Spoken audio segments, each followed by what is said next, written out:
Assalamualaikum warahmatullahi wabarakatuh. Nama saya Arsina Fidasari, NIM 1961041, kelas KP4 Pemasaran Manajemen. Alamat saya di Jalan Arif Rahman Hakim nomor 28 Jombang. Umur saya 21 tahun. Assalamualaikum warahmatullahi wabarakatuh. Perkenalkan, nama saya Arda Aprilia, NIM 1961034 dari KP4 Manajemen Pemasaran. Alamat saya Desa Pandanwangi, umur saya 21 tahun. Assalamualaikum warahmatullahi wabarakatuh. Nama saya Bergas Giovanni Sudaryono Putra, NIM saya 1961042. Saya dari kelas Manajemen KP4 Pemasaran. Alamat saya di Perak, Jombang. Umur saya 22 tahun. Assalamualaikum warahmatullahi wabarakatuh. Perkenalkan, nama saya Akmal Danirawan, NIM 1961028. Alamat di Kaliwungu, Jombang. Umur saya 22 tahun. Terima kasih. Perkenalkan, nama saya Muhammad Anang Ma'ruf, NIM 1961303. Nama saya Des Ramadan Putra, NIM 1961014. Pengertian sumber dana bank. Sumber dana bank adalah suatu usaha yang dilakukan oleh bank untuk mencari atau menghimpun dana untuk digunakan sebagai biaya operasi dan pengelolaan bank. Dana yang dihimpun dapat berasal dari dalam perusahaan maupun lembaga di luar perusahaan dan juga dapat diperoleh dari masyarakat. Sumber-sumber dana bank. 1. Dana bank bersumber dari bank itu sendiri. Sumber dana ini merupakan sumber dana dari modal sendiri. Modal sendiri maksudnya adalah modal setoran dari para pemegang sahamnya. Pencarian dana sendiri terdiri dari 1. Setoran modal dan pemegang saham. 2. Cadangan-cadangan bank, maksudnya adalah cadangan-cadangan laba pada tahun lalu yang tidak dibagi kepada para pemegang sahamnya. Dan yang ketiga, laba bank yang belum dibagi, merupakan laba yang memegang belum dibagi pada tahun yang bersangkutan sehingga dapat dimanfaatkan sebagai modal untuk sementara waktu. Keuntungan dari sumber dana bank sendiri adalah tidak perlu membayar bunga yang relatif lebih besar daripada jika meminjam di lembaga lain. Yang kedua, dana yang berasal dari masyarakat luas. Sumber dana ini merupakan sumber dana terpenting bagi kegiatan operasi bank dan merupakan ukuran keberhasilan bank jika mampu membiayai operasinya dari sumber dana sendiri. Dari sumber dana ini dapat dikelompokkan 1. Simpanan giro, 2. Simpanan tabungan, dan yang terakhir simpanan deposito. 3. Dana yang bersumber dari lembaga.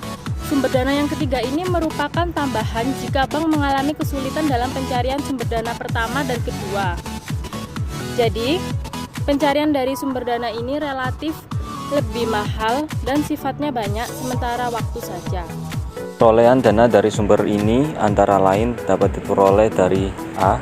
Kredit likuiditas dari Bank Indonesia diberikan Bank Indonesia kepada bank-bank yang mengalami kesulitan likuiditas dan diberikan kepada pembiayaan sektor tertentu.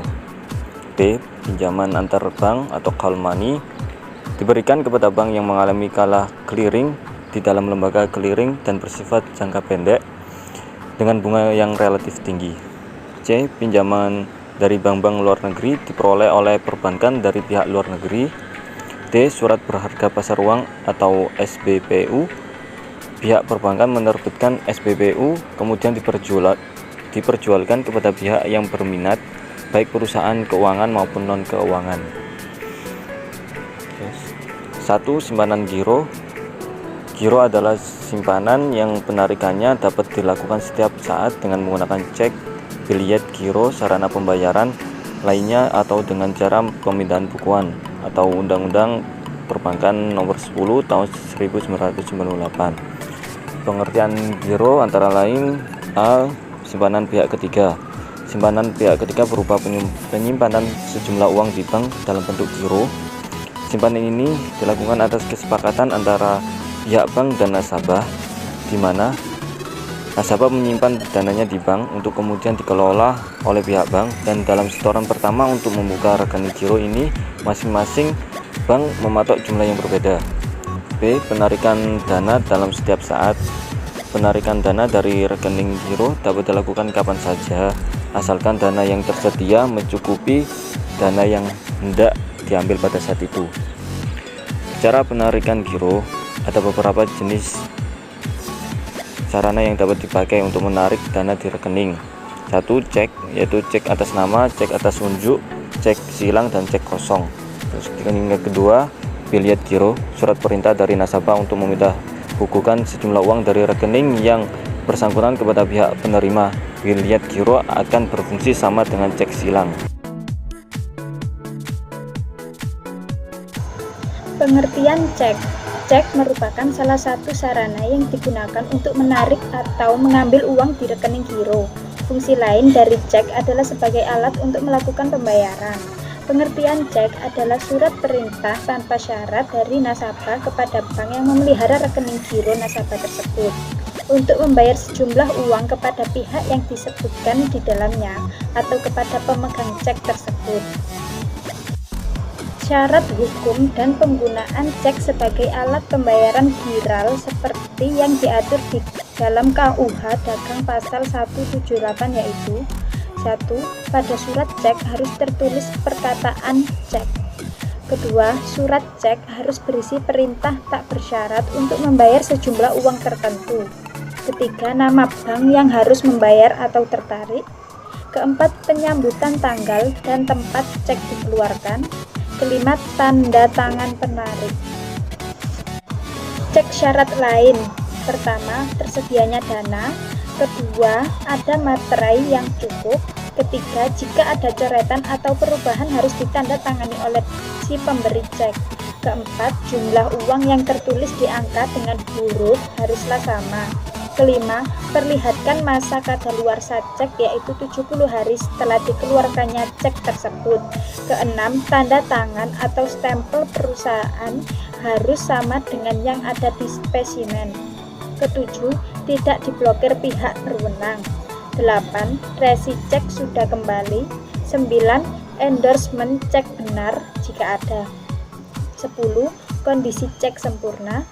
11. Rekening belum ditutup. Dan yang terakhir, syarat-syarat lainnya. Jenis-jenis cek. Cek atas nama merupakan cek yang diterbitkan atas nama seseorang atau badan hukum tertentu yang tertulis jelas di dalam cek tersebut. Sebagai contoh, jika di dalam cek tertulis perintah bayarlah kepada Tuan Roy AKC sejumlah 3 juta rupiah atau bayarlah kepada PT Marindo uang sejumlah 1 juta rupiah, maka cek inilah yang disebut dengan cek atas nama. Namun dengan catatan kata atau pembawa di belakang nama yang diperintahkan dicoret. Yang kedua, cek atas unjuk. Cek atas unjuk merupakan kebalikan dari cek atas nama.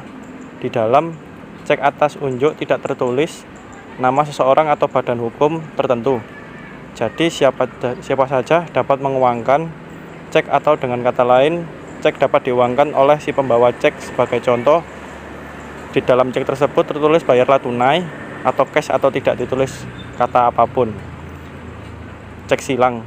Cek silang atau cross check merupakan cek yang di pojok kiri atas diberi 2 tanda silang.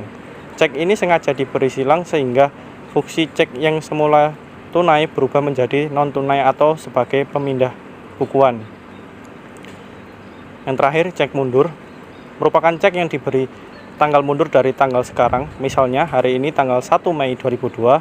Sebagai contoh, Tuan Roy AKC bermaksud mencairkan selembar cek dan di mana di dalam cek tersebut tertulis tanggal 5 Mei 2002. Jenis cek inilah yang disebut dengan cek mundur atau cek yang belum jatuh tempo. Hal ini biasanya terjadi karena ada kesepakatan antara si pemberi cek dengan si penerima cek, misalnya karena belum memiliki dana pada cek tersebut.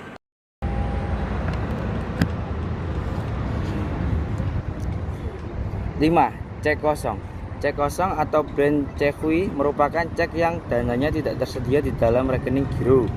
Sebagai contoh, nasabah Tuan Rahman Hakim menarik cek senilai 60 juta rupiah yang tertulis di dalam cek tersebut. Akan tetapi, dana yang tersedia di rekening giro tersebut hanya ada 50 juta rupiah. Ini berarti kekurangan dana sebesar 10 juta rupiah apabila nasabah menariknya. Jadi, jelas cek tersebut kurang jumlahnya dibandingkan dengan jumlah dana yang ada.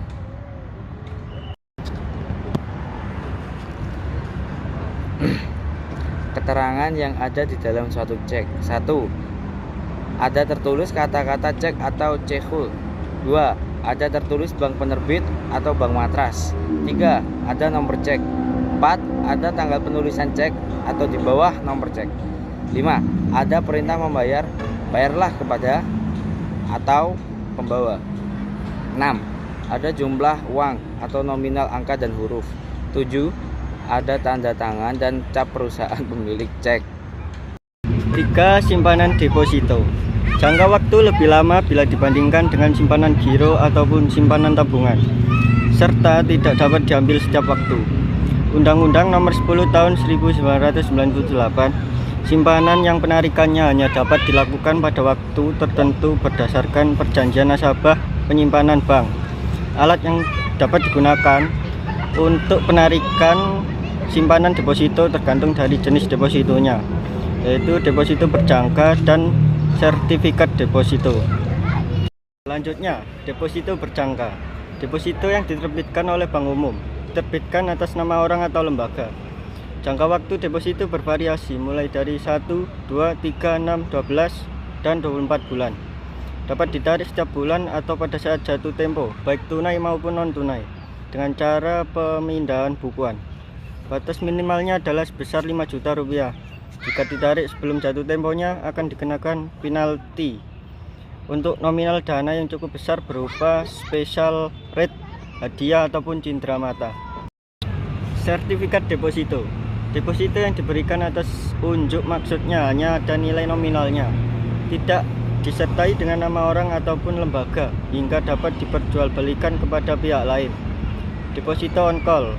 Berjangka waktu minimal 7 hari dan paling lama 1 bulan.